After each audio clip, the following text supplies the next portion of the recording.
Hello guys, welcome to my channel. On today's video, we are going to talk about was bigger always better.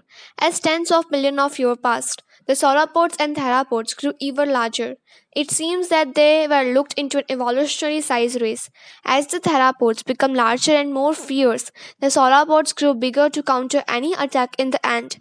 Sauropods such as Camarasaurus, dwarfed Allosaurus, and the other theropods being massive, however, had its own disadvantages, such as lack of speed.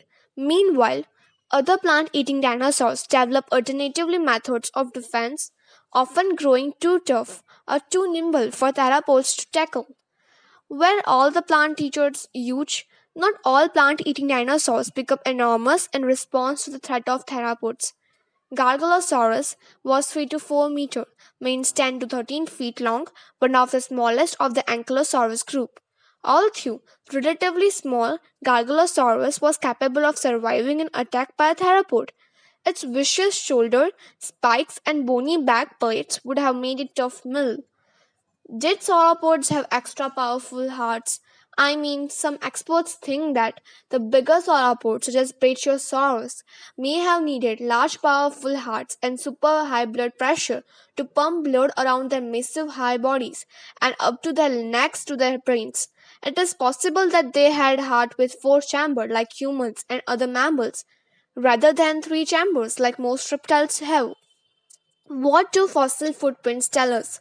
To estimate how fast a dinosaur moved, paleontologists examined the anatomy of the animal and where available its footprint. They can work out its moving speed by measuring distance between the tracks. Although footprints from a running dinosaurs are quite rare, the brontopods tracks indicate that the large sauropods had a top speed about 10 to km per hour. How did sauropods carry their weight? Experts once thought that sauropods live in water because they would have been too heavy to support their own weight. Today, they agree that sauropods were designed to carry their weight just as elephants are. Their legs were as sturdy as pillars, and their toes, which splayed out to spread their weight, were cushioned by a big pods of flesh. A large fleshy head helped support the weight. Could a plant eater be quick on its feet? Not all plant eaters were big or covered with body armor. Some used their agility to escape danger. The ornithopod group of dinosaurs included lightly built animals such as Dryosaurus had a stiff tail for balancing as it sprinted on its hind leg. How did plant eaters find food? Plants common in the age of the dinosaurs included ginkgo trees, palm like trees, coniferous trees, and ferns and mosses. It is likely that herbivorous dinosaurs ate all this plant. Different plant eating dinosaurs developed different ways of breaking down their food.